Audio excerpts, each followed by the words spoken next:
fans, welcome back to Room 237, and I'm back with another review of a random first-time watch, let's check it out, a Hulu movie.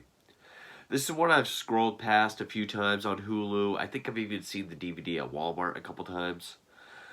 But obviously the poster and the font for the title caught my attention. The synopsis kind of caught my attention. I've thought about it a few times, and then tonight I finally said, screw it, I'll check it out. There's not a Wikipedia page of it. I think it's a very low-budget independent film. But it came out last year, 2021, and that is Lantern's Lane. Now, of course, the poster, it caught my attention. It looks kind of like a 80s slasher. The font certainly is reminiscent of like an 80s slasher. Kind of looks like a Friday 13th type font. The synopsis centered around an urban legend, group of friends being tracked down one by one. So that sounded very 80s, kind of like, going to Camp Crystal Lake. Then Jason comes out and starts killing them. But I don't think I would go as far to say it's a full-on 80s Renaissance slasher. It's definitely a slasher. And even though there are some tropes, some ideas, some cliches that are present, I don't know if I would go as far as to say it's another Hatchet or Terrifier or X or even something like Gutterballs or Stitches. I wouldn't go that far, but it definitely is a slasher. And there's definitely influence from the 80s. Definitely feels like a modern day film. Although, I will say no one really makes points of the cell phones in this. I think cell phones are mentioned just a couple times, which I thought was nice. It does do some things to kind of make you feel like you're back in the 80s. Now, it was written and directed by, I believe his name is Justin LaRue. I'm guessing that's how you pronounce it. He's only known for directing one other film. I think that was called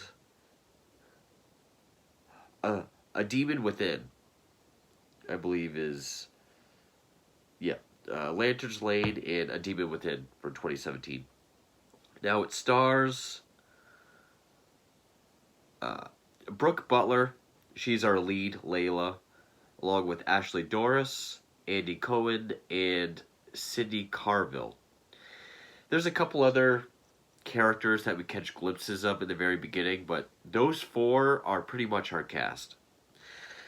And I actually had to look it up because I thought Andy Cohen, who plays Jason, the character's name Jason, I was looking at him and I was like, is that Jonah? Is that Jonah Mitchell from season 4 of Dexter? It's not, but it kind of looks like him. The story is Layla, recent college graduate. She grew up in this small town.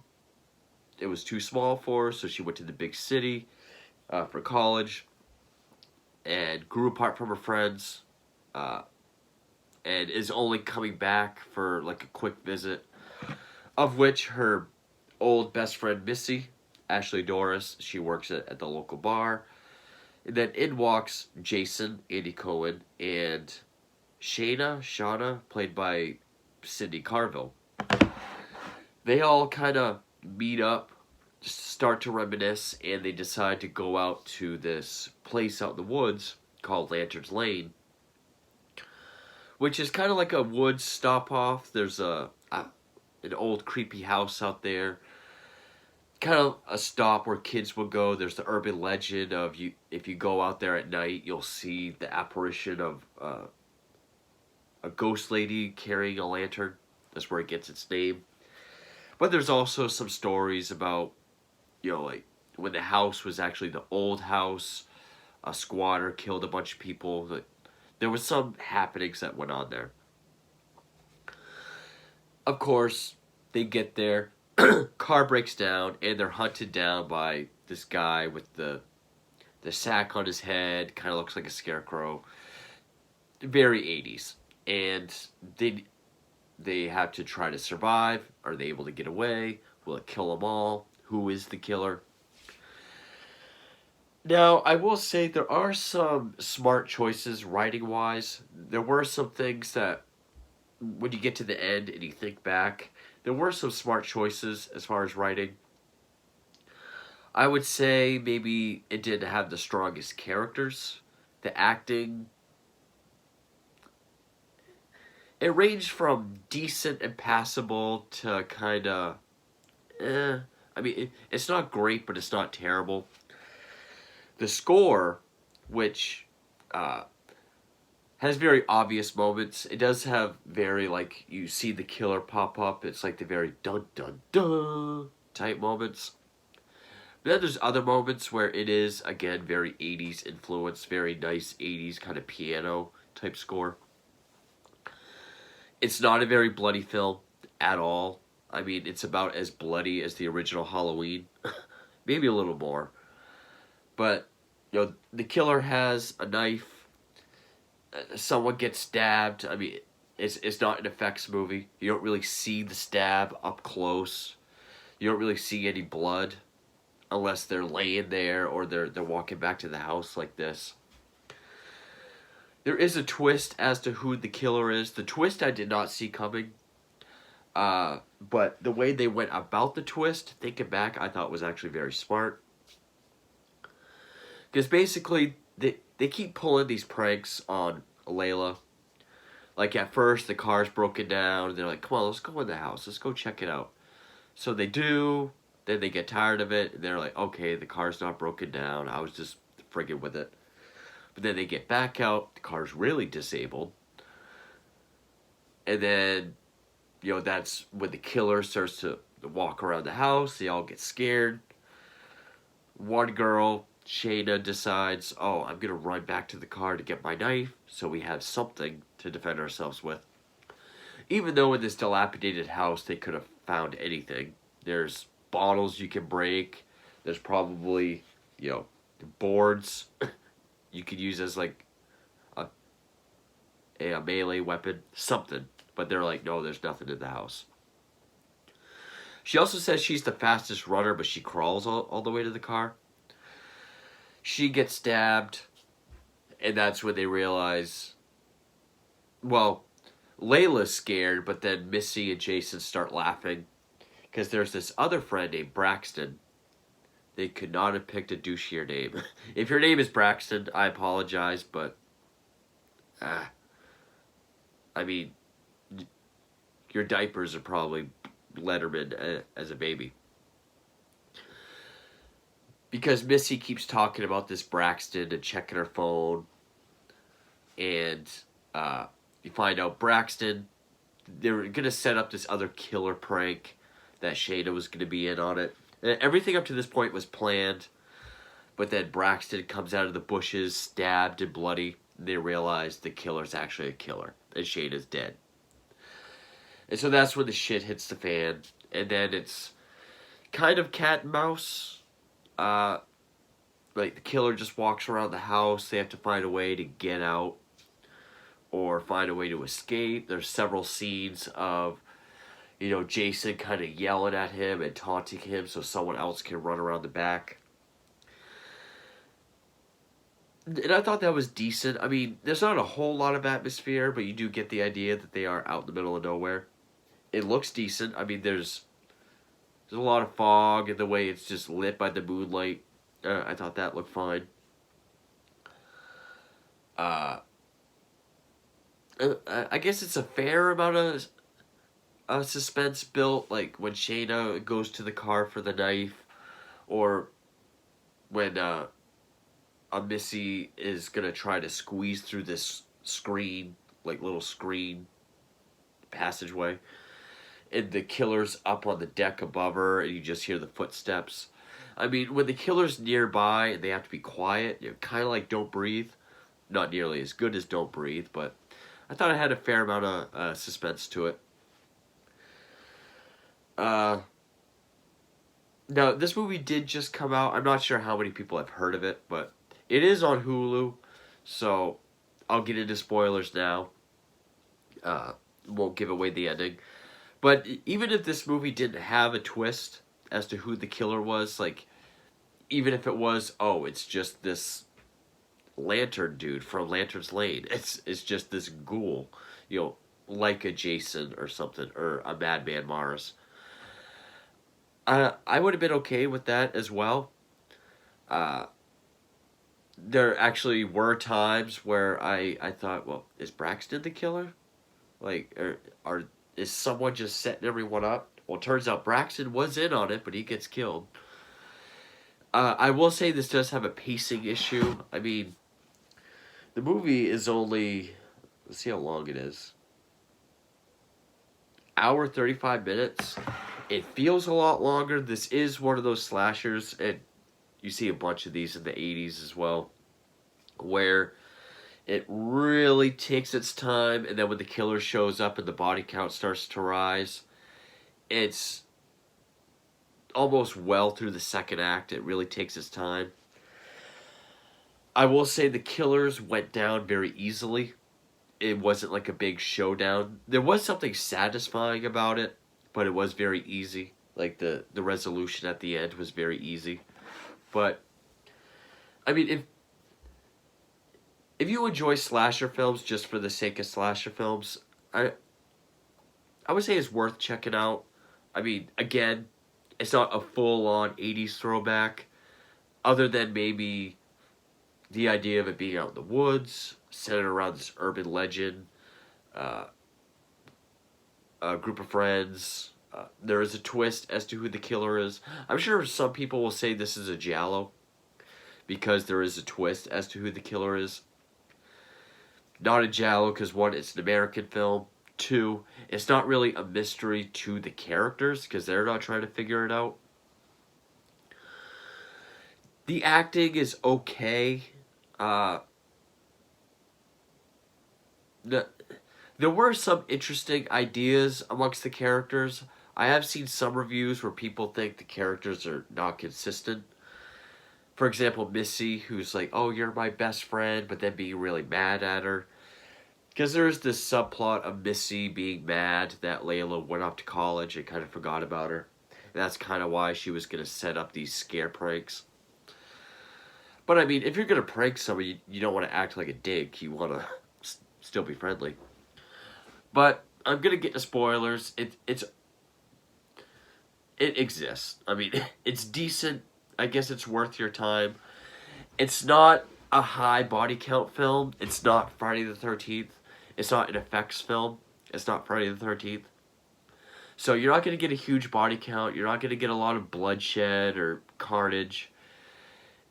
It's just kind of, it's more entertaining to see them do the cat and mouse stuff and then see who the killer is, I guess. But if you're a big fan of 80s slashers, you'll probably pick up on some of the tropes or the nods and stuff like that, which I'll get into after I get into spoilers. But with that, I'm going to get into spoilers. So,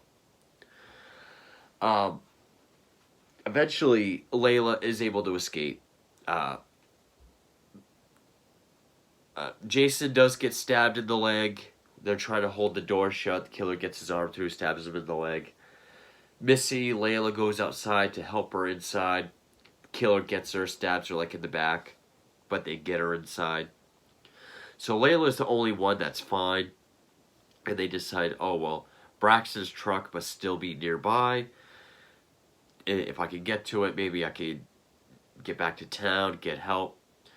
So Jason has to distract the killer on the deck while she fishes through Braxton's pockets, and then goes to make it all the way to where he hid his truck. As soon as she gets there, though, she crouches down, she hears voices. And we see that Shayna is still alive, and the killer is her mother.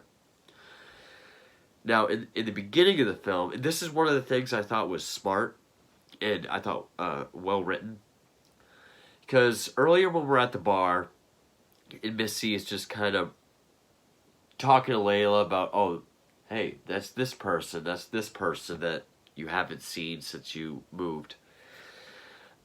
There's this one teacher that they think is still hot that does talk to them for a couple lines. There's Missy's uncle Howard, who runs the bar, and then there's Shayna's mother. Which Shayna's deal is she had an older sister named Haley that was in their grade that really looked up to them. Missy kind of made fun of her, and she ended up committing suicide. Now, what's smart is that we see Shayna and her mother from a distance. They're sitting at a bar, we're at a table, but Missy's uncle and the teacher do come up and say a couple lines. So, at one point when Jason asked Layla, like, who knows that you're out here? Who knows that we're out here? She's like, you guys, my mom, very few people. Us as the viewer, like, okay, what other characters have we seen? We're probably thinking the teacher or the uncle because they're more prominent in our mind because they were in front of the camera pretty closely. They did give a couple lines, whereas Shayna's mother didn't. So she's probably further in the back of our mind, so we're not really thinking about her. I thought that was a nice touch of detail. I thought that Jallo will do that a lot. Not that... A lot of times Jallo might not even be that subtle. It might be more blatant and obvious. But yeah, I thought that was a nice touch. All the extra characters, give them lines, make them stick out more, and then the killer, let her be known, but easy to forget. This is a revenge plot set up by Shayna and her mother was played by, and I will say she did do a good job at playing like just this psycho bitch that you hate and you want to see her get hers. Lisa Rumain, which she actually looked familiar. So let's see what else she was in. Avatar, Westworld, Yellowstone, Grey's Anatomy, Run Rabbit Run. Been in a lot of stuff. Nothing I've really seen. Episode of Criminal Minds. I mean, I've seen Avatar. I'm not really a fan of it. But anyway. It's a revenge plot because they believe this group is responsible for Haley's death. And the mother is so psycho because she was like, just go back to the house, tell him you passed out from blood loss, and, we'll go from there. She's like, they may be assholes, but they're not dumb. They're going to notice there's no blood. The mother's like, you're right. I'm going to have to clean up your mess. And stabs her right in the stomach. So Shayna makes it back to the house. They let her in. She kills Missy. They do find in the bathroom all these maxi pads that they're taping to their wounds. So Jason's looking for those, and Shayna's talking to Missy, who's almost dead. It kind of gives this speech about, I almost liked you, but you rather make fun of Haley, and sticks her switchblade that she did get into the same wound. And then Jason kind of starts to put it together. And then the mother pulls up. And when she walks in, they both reveal, hey, it's us. We're the killers. And they want to know where Layla is. They don't know that she made it. And the mother, her whole acting thing is she's trying to be playing off like she's smarter than everyone. Like Jason will say, Layla, she snuck out the back and ran off, which is true, but the mother's just doing this all like, I would almost believe that, except, you know what? They're very cocky and just you really want to see her get it. And then other lines, like when she's angry, just like, what? Very over the top, but, she stabbed her own daughter, so you can believe she's probably that crazy. Eventually, and Layla finds a pistol in Braxton's truck. So, she goes back, and when she makes herself known the mother says how, Layla, the ringleader, is the one she's going to enjoy killing the most. And,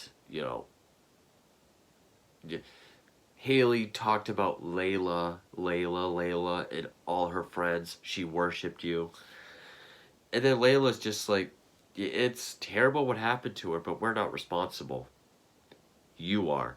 I guess hinting she's overbearing and crazy. So she charges and just shoots her. And down she goes. And then Shayna tries to bullshit her way out of it. Layla can't bring herself to shoot her. But then she opens her mouth and is like, sorry I killed Missy. Do you forgive me? Then, bam, shoots her right in the head.